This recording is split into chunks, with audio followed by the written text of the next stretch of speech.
क्या आपके जर्नी में आपके मॉम डैड ने आपको सपोर्ट किया? स्टार्टिंग में तो नहीं किया। तो उनका मेन था कि हमारी बेटी पढ़ लिख ले, कि हमें दहेज ना देना पड़े। बाद में उन्होंने सपोर्ट किया, काफ़ी प्यार दिया। आज वो उनका पूरा सपोर्ट है। उतार चढ़ाव, बॉम्बे पहुंचने के बाद असली ज़िंदगी, फिर उसके पहले के एक्सपीरियंसेस यूज़ करके आगे बढ़ती गई। मानिए, जब आपने मिस इंडिया का क्राउन जब वो आपके सिर पर वो ताज आपने जब पहना, कैसी क्या फीलिंग थी? पता नहीं, मैं नम थी। मतलब रोना भी आ रहा था, नहीं भी आ रहा था। पता एक अलग सा इमोशन था। तब मुझे रियलाइज़ हुआ कि शायद ये क्राउन मैंने सिर्फ अपने लिए नहीं, अपने पेरेंट्स के लिए जीता है। एंड अपेरेंटली बाद में पता चला कि जो मेरी कहानी थी वो पूरी दुनिया को पसंद आई। उम्र से पहले मैच्योर हो गए और ज़िंदगी देख ली, वो बहुत बड़ी बात है।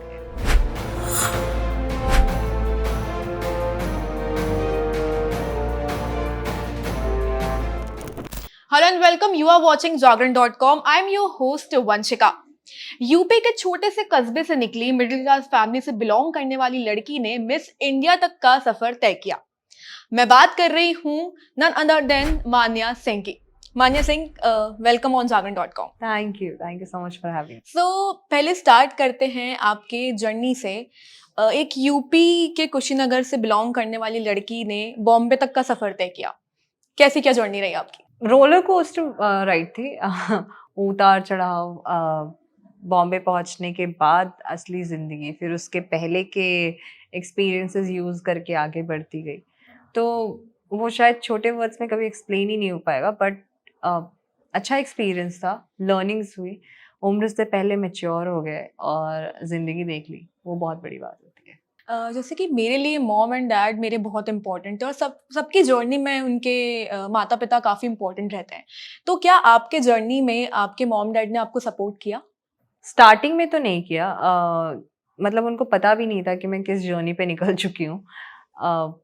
And I think they were not even aware कि क्या होता है ये सब। तो सपोर्ट तो मैं उनसे कभी एक्सपेक्ट ही नहीं कर सकती थी। उनका मेन था कि हमारी बेटी पढ़ लिख ले, कि हमें दहेज ना देना पड़े। तो उनको ऐसा लगता तू अपनी दहेज के पैसे खुद ही कमा लेना। तो वो सिचुएशन थी। बट बाद में उन्होंने सपोर्ट किया, काफ़ी प्यार दिया। आज वो उनका पूरा सपोर्ट है। अगर मैं बोल दूँ कि नहीं अब मुझसे नहीं हो रहा है, मुझे 2 साल घर पे बैठना है, कहीं बाहर नहीं जाना, वो एक शब्द नहीं बोलेंगे। वो बोलेंगे अब तेरी जैसी मर्ज़ी वैसी कर। तो I am glad and grateful. Like अब फुल सपोर्ट है। पूरा। अब उनको चाहिए कि तू खुश रहे, बस तू हेल्दी रहे, तू खुश रहे, हम तेरे साथ हैं। So Manya, do you believe manifest is real? मतलब ये सारी चीज़ें अब आई हैं, आई थिंक सोशल मीडिया के होने में बहुत ज़्यादा आ गई हैं। बट मैनिफेस्टेशन क्या होता है यार? वही होता है जब आप कुछ सोच लेते हो, जब आप कोई दृढ़ निश्चय कर लेते हो और फिर आप उसकी तरफ निकल पड़ते हो कि आपको करना है। मेरे हिसाब से वो मैनिफेस्टेशन होता है। ये नहीं होता कि आप रोज़ ऐसे बोलते रहो कि हाँ, मुझे ये चाहिए। वो भी एक तरीका हो सकता है, मैं ना नहीं बोलूँगी कि आप यूनिवर्स को मैसेज दे रहे हो। मेरा मैसेज देने का तरीका ये था कि मैं उसकी तरफ काम कर रही थी। तो मेरे लिए मैनिफेस्टेशन एक होता है कि आप एक स्वामी सन्यासी लोग होते हैं, वो ध्यान करते हैं। तो उनका मैनिफेस्टेशन वो होता है कि वो वहाँ से कनेक्ट करते हैं। तो उनका कर्म वो है और मेरा कर्म मेरा मैनिफेस्टेशन था, सिंपल। तो आपको शायद जवाब मिल गया। बहुत अच्छे से मिला। तो मानिया, जब आपने मिस इंडिया का क्राउन जब वो आपके सिर पर वो ताज आपने जब पहना, तो कैसी क्या फीलिंग थी? ऑनेस्टली जब पता नहीं, मैं नम थी। मतलब रोना भी आ रहा था, नहीं भी आ रहा था। पता एक अलग सा इमोशन था, क्योंकि मैंने एक्सपेक्ट नहीं किया था। मेरे को लगा ठीक है अगले साल आएँगे। और जैसे ही आप ये किताब जीती, तो आपने सबसे पहले किसको कॉल किया? अपने पेरेंट्स को कॉल किया, क्योंकि मेरे पास फ़ोन ही नहीं था। मेरे जीतने के बाद मीडिया इंटरैक्शन हो गया, फ़ोटो शूट हो गया, सब होने के बाद मैंने अपने पेरेंट्स को कॉल किया। मेरे पेरेंट्स को मैंने बताया कि हो गया, कर लिया हमने। पता नहीं मेरे मुँह से ये निकला कि हमने कर दिया। तब मुझे रियलाइज़ हुआ कि शायद ये क्राउन मैंने सिर्फ़ अपने लिए नहीं, अपने पेरेंट्स के लिए जीता है। एंड अपेरेंटली बाद में पता चला कि जो मेरी कहानी थी वो पूरी दुनिया को पसंद आई। तो उन्होंने वो क्राउन अपना बना लिया, अपने आप ही। तो मैं हमेशा बोलती हूँ ये क्राउन सिर्फ़ मान्या का नहीं, पूरे देश का है। और इनफैक्ट मैं आपसे काफी इंस्पायर हूँ, मैं ही नहीं पूरा देश आपसे इंस्पायर है। तो let's talk about big boss. आपने बिग बॉस में भी पार्टिसिपेट किया हुआ है, आप अंदर हाउस में गई थी, तो सबको लगता है कि रियलिटी शो है, तो क्या ये सब जैसा दिखता है, क्या ये अंदर से भी वैसा ही है? वो कह सकते हैं कि हर सिक्के के दो पहलू होते हैं, तो रियलिटी शो completely रियल नहीं होता, it's also kind of acting only. तो I mean no offence, I mean show entertaining है, बट इट जस्ट कि एक समय होता है जहाँ हम रियलिटी और सच्चाई के बीच में, मतलब वो कहते हैं ना, हिंदी में वही मतलब होता है, लेकिन रियलिटी शो और सच्चाई के बीच में डिफरेंस कर लें, क्योंकि आम लोगों की जिंदगी में ऐसा लगता है जो अंदर है वो सच है, बट वो 24 घंटे को 1 घंटे में दिखाना नामुमकिन सा हो जाता है। तो वो डिपेंड करता है वहाँ के क्रिएटिव डिजाइन, जिनको लाखों रुपए महीने सैलरी मिल रही है उस चीज़ के, तो कुछ ना कुछ तो टांग करेंगे ही ना। और अभी जो बिग बॉस सीजन 17 चल रहा है, काफी ट्रेंड में चल रहा है, तो आप क्या देख रही हो, और अगर देख भी रही हो तो आपका कौन सा फेमस कंटेस्टेंट अभी है? मैंने ना पहले देखा था, ना मैंने आज तक अपना देखा है, और ना ही मैं अभी देख रही हूँ। अगर मैं देख रही थी तो शायद मेरा फ़ोन हरीश जी के पास होता और मैं कुछ ना कुछ चला रही होती।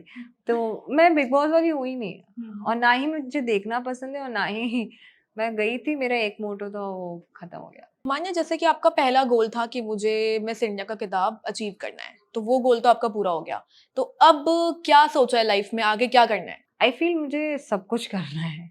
अब मैं एक नाम लूँगी तो जस्टिफ़ाई नहीं कर पाऊँगी, वो धीरे-धीरे पता चल जाएगा, क्योंकि अभी मैं सिर्फ़ 22 साल की हूँ। मैं भी 22 साल की हूँ। काफी अच्छा लगता है ऐसे यंगस्टर्स कुछ इतना अचीव करते हैं इतनी सी उम्र में, तो आई फील सो ग्रेट।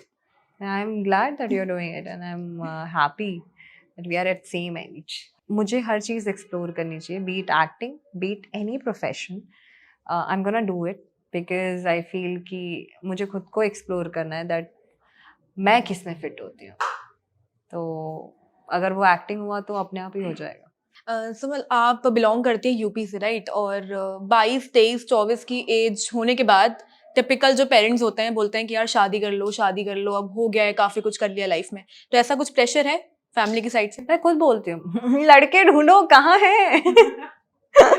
नहीं, बट मेरे पेरेंट्स ना ही पहले बोलते थे ना ही आज बोलते हैं। पहले वो बोलते थे कि पढ़ लो, नहीं पढ़ोगी तो दहेज देना पड़ेगा, जो हमारी औकात से बाहर है। अब बोलते हैं कि अब नहीं मिलने वाला, अब तू जो करना है कर, पढ़ाई खुद ही कर, पढ़ाई कर, तुझे एक्टिंग करनी है, तुझे जो भी करना है कर, बस इस चक्करों में मत पड़। आई कांट से दैट कि एक लाइफ खत्म हो जाती है शादी के बाद, it's another life, but I feel I am still not ready. And मेरे पेरेंट्स बहुत एक्सेप्टिंग हैं कि अगर मैं 30 के बाद ही अगर कोई प्लानिंग होगी तो होगी, नहीं तो अभी नहीं। स्टिल 8 साल बाकी है अभी। अभी तो बहुत टाइम है। तो मान्य कभी लाइफ में डाउनफॉल आया है? आता है ना, आई मीन लाइफ कभी कांस्टेंट नहीं होती ना, अगर यहाँ है तो यहाँ पे भी रहेगा, और फिर यहाँ रहेगा, फिर यहाँ भी जाएगा। तो हम ऐसे प्रोफेशन में हैं जहाँ पे कोई चीज़ कांस्टेंट नहीं होती, उतार चढ़ाव आते हैं और आते रहेंगे, तो it's fine, I mean it goes on. और अगर डाउनफॉल आया भी है तो उसको आपने कैसे फेस किया है कि नहीं मतलब अब रुकना नहीं है, इसको कैसे ना कैसे फेस करना ही है? मैं सो जाती हूँ। मतलब अगर मुझे बहुत स्ट्रेस होता है तो मैं सो जाती हूँ for a while, and then मैं उठती हूँ, फिर मैं बोलती हूँ यार यहाँ तक आए हैं तो यहीं तक आने के लिए थोड़ा ना आए हैं, तो आगे तो जाना ही है ना, तो और कोई ऑप्शन नहीं है। क्या मेरे पास कोई और ऑप्शन है? नहीं, तो करना है, चलो करो। ये मेरा सेल्फ टॉक होता है, मैं खुद के साथ मीटिंग करती हूँ। करना भी चाहिए, it's a nice thing. So let tell us about your upcoming projects जो अभी आने वाले हैं, या कुछ लाइनअप्स हैं प्रोजेक्ट आपके? एक ऐसी चीज़ जो मैंने हमेशा से सोची थी, but I still can't say कि बहुत बड़ी चीज़ है। मुझे ऐसा लगता है कि लाइफ में एक एक स्टेप लेना बहुत ज़रूरी होता है, तो आगे जो भी होगा आप सबको पता चलेगा। एट लास्ट आप दैनिक जागरण के व्यूअर्स को क्या कहना चाहोगी? Thank you so much to the entire team who have supported me, and thank you for you also, and sir आपको भी, and thanks to all my fan and people. I can't say fan, like a family you guys are. आपके वजह से मुझे हिम्मत मिलती है कि मुझे हार नहीं माननी, so ऐसे ही हिम्मत देते रहिएगा। थैंक यू सो मच मान्या, जागरण.com के साथ जुड़ने के लिए। आपने मुझे ही इंस्पायर नहीं बाकी पूरे देश को इंस्पायर किया है, and all the best for your journey, and congratulations for miss India. Thank you so much.